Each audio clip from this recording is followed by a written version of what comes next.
They say the desert doesn't forgive. I was starting to believe that. There I stood, in the middle of goddamn nowhere, New Mexico. Sun beating down like it had a personal grudge, my shadow sharp and useless at my feet. I squinted against the blinding light, staring at the empty spot in front of the old beat-up Sinclair gas station, where our car used to be, gone now, like it had never existed. So were they. Savannah, my wife, and her trio of ride-or-die hyenas. Casey, Delilah, and Brooke. 1 second we're all laughing. Well, they were laughing. I was just trying to stay sane. And the next, I step out of the station's cracked tile bathroom, and bam. Dust. Silence. Not a trace of our Chevy or the 4 women who made my life hell in slow motion. At first, I actually smiled. Thought it was one of their dumbass jokes again. You know, the kind, gotcha. Game Savannah and her friends loved to pull. 5 years of marriage, and I've been reduced to a sitcom extra in my own damn life. The punchline to their inside jokes. The quiet husband who never quite fit in. The one they could roast in front of strangers and call it just teasing. But this didn't feel like a prank. This felt colder. Final. The pit in my stomach bloomed fast. My phone, still plugged into the dash. Wallet, tucked in the glove box. All I had was a faded Leonard Skinner tee and jeans that hadn't fit right since college. No water. No ride. No clue what the hell was happening. We'd been on the road for 3 days, supposedly heading to Brooke's family cabin near Santa Rosa Lake. Savannah pitched it as a bonding trip, a chance for me to get closer with her circle. I already knew them well enough. Thanks. Brooke with her smug smirks and fake deep Instagram quotes. Casey, the queen of passive-aggressive digs. Delilah, who laughed at everything Savannah said like it was gospel, even when it was just cruel. Still, I went, because love makes you stupid. Because Savannah could still pull me in with those honey eyes and a crooked smile that whispered I'll be better. Spoiler, she wasn't. I'd been miserable the whole trip, but I kept pushing through. Thought maybe if I showed up, really tried, she'd notice. Remember the guy she married. Instead, I got iced out like always. Whispered jokes I wasn't on. Dirty looks when I dared to speak up. Savannah didn't defend me. Never had. She just laughed along, like watching her husband get torn to shreds was peak entertainment. Now I was here, standing on cracked pavement, sun in my eyes, alone. I paced for the first 20 minutes. Figured they'd roll back in, giggling like it was a scene from a bad prank show. Gotcha, Colt. That's me, by the way. Colt Mathers, 36, former military, ex-mechanic, sucker for the wrong woman. But the gravel stayed still. The road stayed empty. And I started sweating hard under that desert sun. An hour later, my throat was sandpaper and my patience was long dead. The last few days played on a loop in my head. That morning when Delilah accidentally spilled orange juice in my lap. How Casey joked that I looked like a lost puppy while Savannah chuckled into her mimosa. How Brooke kept calling me Budget Chris Pratt. Every time I tried to talk, they'd been warming up to something. I was just too dumb to see it. A semi-truck rumbled up around hour 2. The engine's growl pulled me out of my thoughts. Driver was a burly guy in his 60s, gray beard tucked into his flannel collar, sunglasses hiding most of his face. "You all right, bud?" he asked, voice gravelly but not unkind. I hesitated.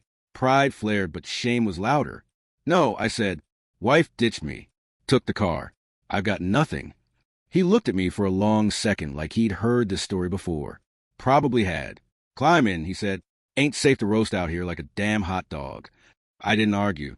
I slid into the passenger seat of that rig, sweat dripping down my back, hands shaking as I buckled in. He didn't talk much, just hummed along to some old Merle Haggard playing softly through the radio. I stared out the window, watched the gas station disappear into a shimmer of heat. Could have asked to use his phone, call Savannah, demand answers, scream. But what would she say? "Come on, babe. Don't be so sensitive." I'd heard it all before. The trucker dropped me at a 4-way junction just outside Las Vegas, New Mexico. Said I could hitch another ride into town from there. "Take care of yourself," he said, tipping his cap. "Some folks ain't worth chasing." I nodded. Then I walked. No phone. No wallet. No idea what came next. But one thing hit me like a sucker punch in the gut. Savannah wasn't coming back. Not because she couldn't. Because she didn't want to. They left me like I was disposable. But maybe that was the best damn thing they ever did for me. Town looked like something on an old postcard nobody sends anymore. cracked sidewalks, a Dollar General, and a gas station with signs so faded it just said, "Station." I walked into Las Vegas, New Mexico, with sweat down my back and dirt caked on my boots. My mouth was dry, my legs felt like they'd give out, and my pride was barely hanging on by a thread. The plan? There wasn't one. I had no money, no ID, no phone, just a name Colt Mathers and a whole lot of betrayal burning in my chest like whiskey on an empty stomach. I wandered past a pawn shop, a shuttered movie theater, and finally saw it. A squat brick building with a plain wooden cross over the doorway. St. Jude's Shelter. Fitting. Patron saint of lost causes. Inside, the place smelled like bleach and burned coffee. A middle-aged guy in a threadbare flannel looked up from behind a desk. Tough face, softer eyes. His name tag said, "Ernie." "You lost?" he asked. More like stranded. I muttered, "Wife ditched me." Took the car. Left me at a gas station off Highway 84. He nodded like that wasn't even the top 10 worst things he'd heard this week. "Name." "Colt." "You got ID?" "Nope." She took that too. Ernie let out a slow whistle and slid a clipboard across the desk. "Fill this out. We got cots upstairs. Breakfast at 6. Don't steal, don't fight, don't be a jackass. We'll get along fine. Sounds fair." I scribbled down my info. Half of it probably wouldn't check out without an ID. But Ernie didn't seem to care. He handed me a scratchy blanket, pointed toward a narrow staircase, and went back to reading his newspaper like it was just another Tuesday. The cot I got creaked every time I moved. The guy next to me snored like a broken chainsaw. Somewhere down the hall, someone coughed every 15 seconds like clockwork.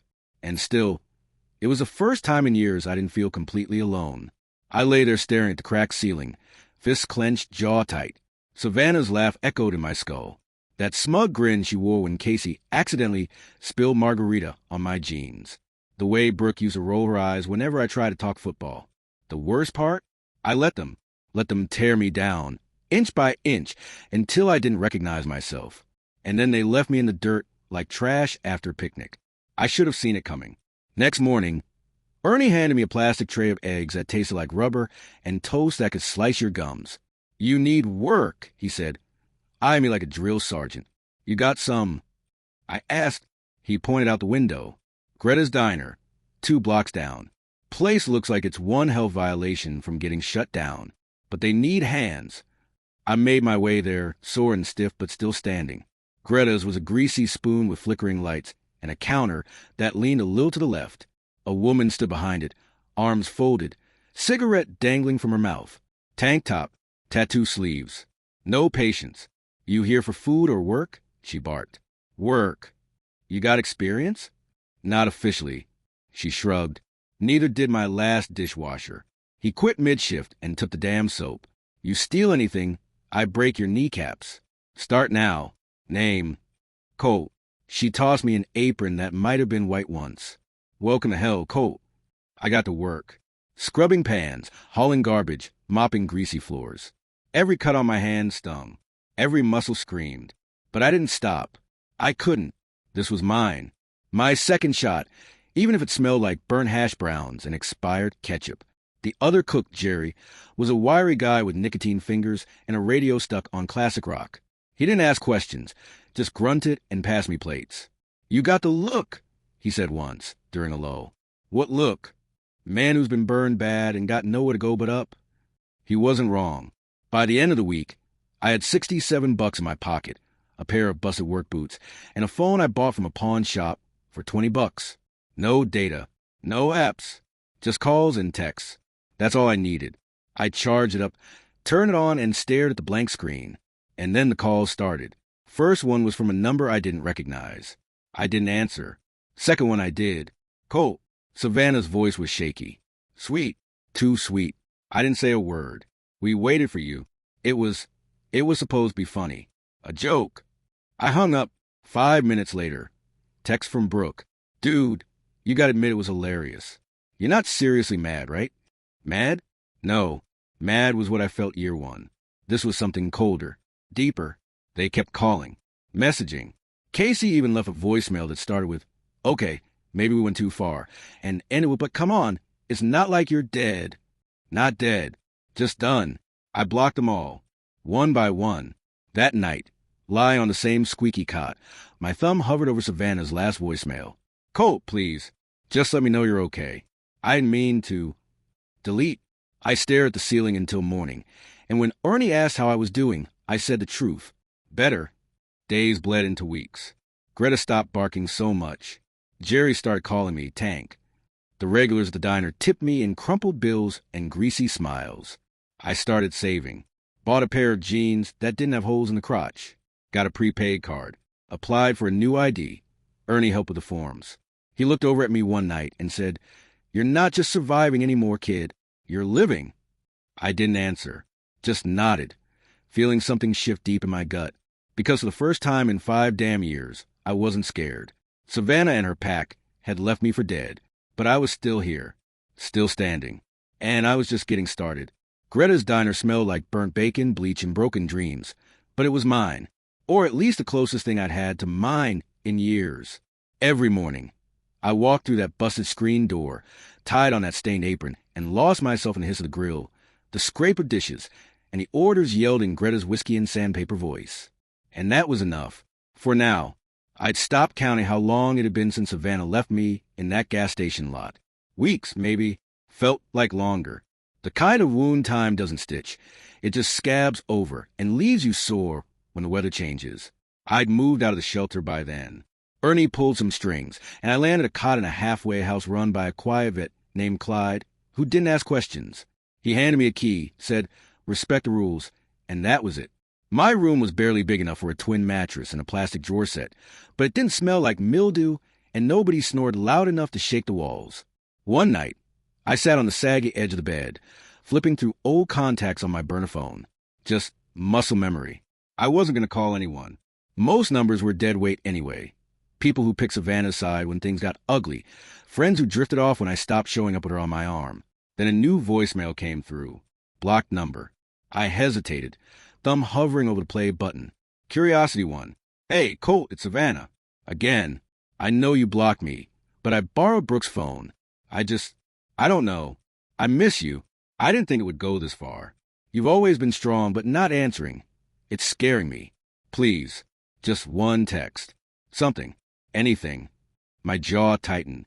She was scared now? After tossing me like a sack of trash and driving off with her cackling little clique? I stood there, staring at the wall, my chest hollow and full at the same time, like something was trying to crawl out and fold back in all at once. I didn't respond. Didn't delete it either. Not yet. 3 days later, something shifted. Jerry caught me in the back alley behind the diner, taking a smoke break, even though I didn't smoke. "You ever think about starting over somewhere else?" he asked, flicking ash off the side of the dumpster. "Every day," I said. He looked me over, squinting like he was measuring my bones. "Greta's got a cousin in Albuquerque. Runs a little breakfast joint near the campus. Needs a cook. Greta said you don't suck. That's a compliment, by the way." I stared at him. "Why are you telling me this?" Jerry shrugged. "Because you don't belong in this dusty-ass town. And maybe I'm tired of watching you look like you're waiting for something that ain't ever coming." I left work that night with a number scrawled on a receipt in my pocket. I didn't call it yet, but I didn't toss it either. The next week, I picked up a second shift at a rundown mechanic's shop a few blocks away. They paid under the table, cash only. I didn't care. Getting my hands greasy again felt right, like I was back in control. I'd wrench on an old Chevy for 6 hours, then drag myself to the diner, mop floors, crack eggs, wipe down counters. My knuckles stayed raw, my back ached, but my head was finally quiet. No more voices. No more Savannah. Until one night, she showed up in my inbox again. New email. New subject line. "Colt, please. I'm sorry." I read it. Every damn word. How she didn't know what she was thinking. How the girl said it'd be funny. How she regretted it the second we pulled away. How she cried for hours. She said she missed my laugh, my cooking, my steadiness. Said she didn't realize how much I meant until I was gone. Funny, because I hadn't realized how much I meant until she left me behind. And now, I wasn't some broken man staring at a screen, hoping for a scrap of affection. I was earning again, standing again, breathing again, and she didn't get to pull me back into that grave. I hit reply, typed 3 words, "Lose this address," and sent it. That night, I didn't just sleep, I rested. For the first time since that dusty highway, I closed my eyes and felt peace instead of fury. The next morning, I called the number Jerry gave me. "Yeah," a woman's voice answered. "Tired, tough, curious." "This is Colt Mathers," I said. "Greta's guy. I heard you needed a cook." Silence. Then, "You can get to Albuquerque?" "If you give me 2 weeks, yeah. I'll hold the spot. But don't make me regret it." I hung up, heart pounding. Ernie clapped my back that night when I told him. "Get the hell out of here, kid," he said, grinning, "before this town eats you alive again." 2 weeks later, I threw my duff in the back of a borrowed station wagon and hit the road. Didn't look back. Just watched Las Vegas, New Mexico shrink in my rear view, like a bad dream finally waking up. I was on my way to a city where no one knew my name. And this time, I'd make damn sure they remembered for the right reasons. Albuquerque was dry and buzzing, like the whole damn city ran on caffeine and desperation. The kind of place where people chased dreams on foot because they couldn't afford a car. It suited me. I rolled into town in that borrowed station wagon with a busted air conditioner and a duffel full of secondhand clothes. Sweat soaking through my shirt by the time I found the diner. It was called Rosie's, which didn't match the woman who ran it. Rosie looked like she'd been punched by life and punched right back. Mid-50s, short gray curls, arms like tree trunks, and a resting face that could curdle milk. "You Colt?" she asked when I stepped through the screen door. "Yeah." "You late?" I said I'd be here by Friday. "It's Friday. 10 minutes past noon." She didn't smile, just tossed me an apron and jerked her chin toward the kitchen. "Clock in. You screw up, you're gone. I don't do second chances." That made 2 of us. Rosie's diner was a step up from Greta's, but just barely. Clean floors, newer fryers, same grease-stained sole. College kids shuffled in for coffee and fries, truckers for biscuits and gravy, old men for the company. I worked the line, flipping eggs and flipping the bird inside my head when Rosie barked orders like a drill sergeant. But the rhythm was good, predictable, safe. Then she walked in. Booth 6. Same spot every Wednesday and Saturday, like clockwork. Always with a pile of textbooks, a highlighter clenched between her teeth, and a messy ponytail like she didn't give a damn how she looked. But I did, every time. She was different, sharp, quiet, focused, didn't talk much, didn't smile at first. But I noticed everything. The way she tucked her hair behind her ear when she got frustrated. How she drank her coffee black. No sugar. The way she muttered medical terms under her breath, like incantations. Her name was Eden, and she was trouble. Not the Savannah kind, loud, manipulative, full of razzle-dazzle and knife-edge jokes. No, Eden was the kind of trouble you chose. The kind that snuck in while your guard was down and didn't apologize for it. She ignored me the first 5 shifts. Didn't even look up when I refilled her coffee. Then I started messing with my name tag. First week, it said Tom. Next time, Rambo. Then your mom. Still nothing. Until one day I came out with Chad pinned to my chest, and she finally looked up. "You don't look like a Chad," she said, eyebrow raised. I smirked. "You don't look like someone who laughs, but here we are." She cracked the faintest smile. Touché. That was it. The wall cracked. Turned out, Eden was a med student. 4th year. Burned out. Brilliant. Sarcastic.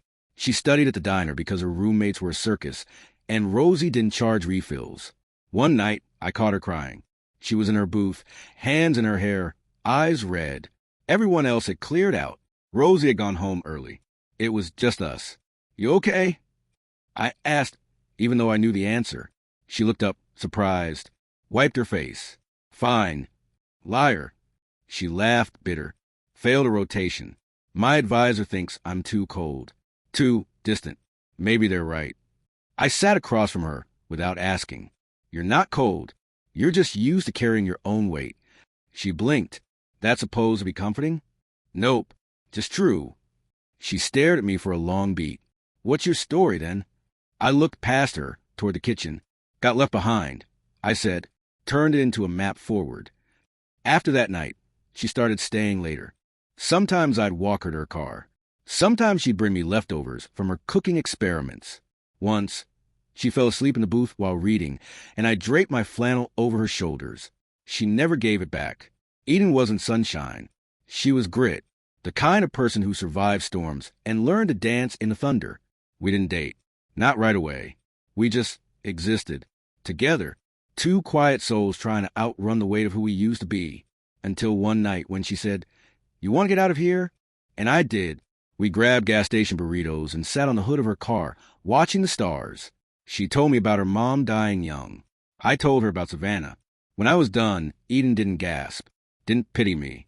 She just said, "Damn, no, wonder you walk like you're waiting for someone to hit you." And then she leaned over and kissed me. Not soft, not slow, like fire meeting gasoline. Eden moved into my one-room rental 2 months later. Her books took over the kitchen table. Her socks invaded my dresser. Her laugh started to sound like home. And Savannah? I couldn't remember the sound of her voice anymore. Not really. I was building something real. And this time, no one could walk away with it. I should have known she'd find me. Ghosts always do. It had been almost a year since Eden moved in. We'd upgraded to a one-bedroom in a decent part of town. Still smelled faintly like the last tenant's cat, but had a real kitchen, a door that locked, and a window that caught the sunrise. I'd started taking more hours at Rosie's, helping train the new guys, fixing the busted stove burners myself instead of calling repair.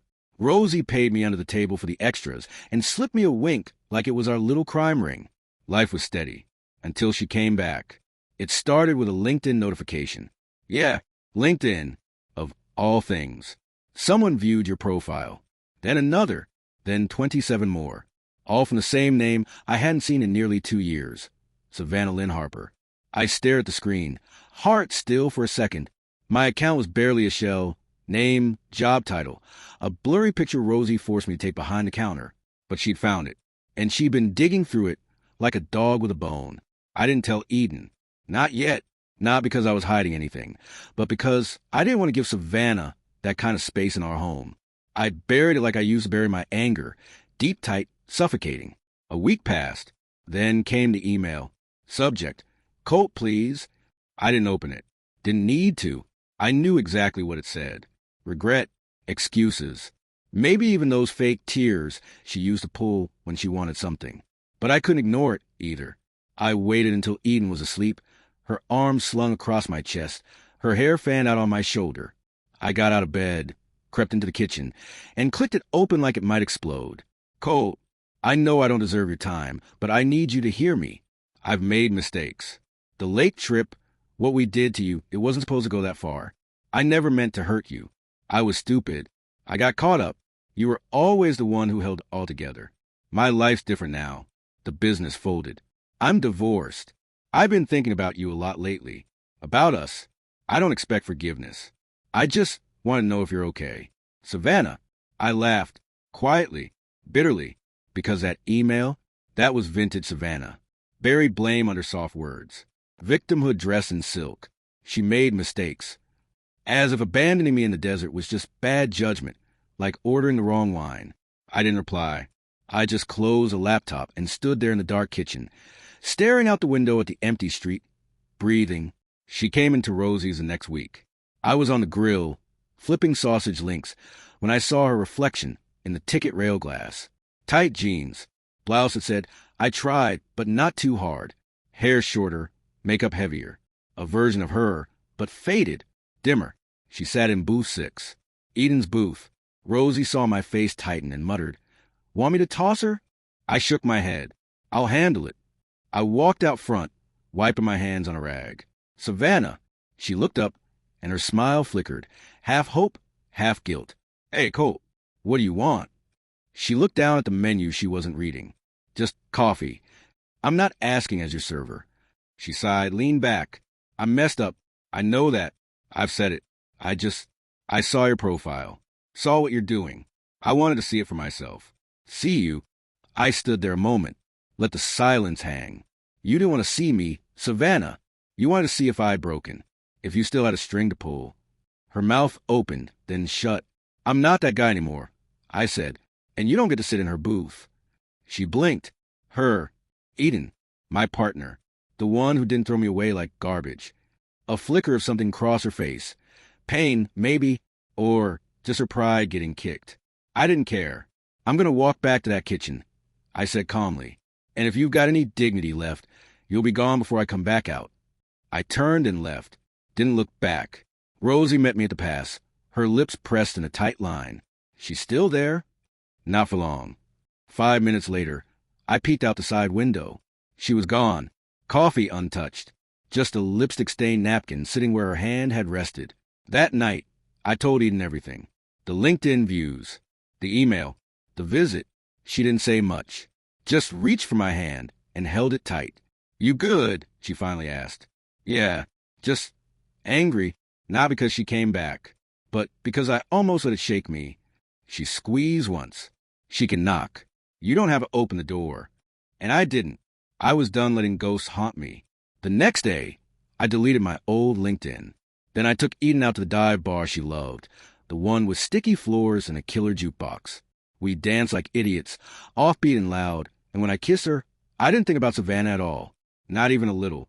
6 months later, I stood behind the counter at Rosie's with a spatula in one hand and the keys to my own diner in the other. Yeah, mine. Rosie had decided to retire. Said she was tired of yelling at friars and college kids who didn't tip. Left the place to me for half what it was worth. Said I'd earned it. Said she'd rather give it to someone who bled for it than some out-of-town investor with clean nails. I didn't even blink. Took out a loan. Signed the papers. Hung my own name on the wall. Mather's Grill. First thing I did was scrub Booth 6 down and have Eden pick the new upholstery. Forest green. Sharp. Clean. Ours. Eden was almost done with med school now. Cranky as hell. Sleep-deprived. Brilliant. She'd crash in my office during breaks and complain about human anatomy, then kiss me with ink still on her fingers. I didn't care if her coffee orders got longer every week or if her books took over the couch. She was the realest thing I'd ever known, and I wasn't afraid anymore. Not of her leaving. Not of Savannah coming back. Not of myself. One afternoon, I stepped outside after a lunch rush to breathe in the New Mexico sun, wiping grease from my hands when a voice froze me in my tracks. Colt, it was her. Savannah. I turned slow. Took her in. Her hair was tied back in a messy bun. Sunglasses hanging from her shirt. She looked worn. Not bad, just faded, like an old Polaroid left in the sun. She gave me a tentative smile. "I heard you bought it. Rosie's place." Mather's Grill. I corrected. "Rosie's gone." She nodded, glanced past me at the sign. "I like it. Has a ring." I didn't respond. Just waited. She cleared her throat. "I'm not here to cause trouble. Just thought I'd see it. One last time. You know." "I don't." She gave a little laugh. "Right. I guess you wouldn't." There was a silence, heavy and long. She stepped closer, and I didn't move. "You look good," she said. "Healthier. You look tired." Her face tightened just a little. "Yeah. Well, life got harder after you." "You mean after you threw me out like trash?" "I didn't." "You did," I said, voice calm but sharp. "You and your little crew. You left me with nothing but dust on my boots and your laughter in my ears. And now you're here. Why? Closure?" She shook her head. "No, I know you don't owe me anything. I just wanted to see you. See who you became. And maybe say thank you. That stopped me. Thank you for not coming back," she said, "for proving me wrong." I looked at her then. Really looked. And for the first time, I didn't feel anything. No rage. No ache. No need to win. She hadn't broken me. She'd made me. "You're welcome," I said. "Now go." She lingered for a second, as if expecting something more. A hug. A handshake. A moment. But I just turned, walked back inside, and let the door close behind me.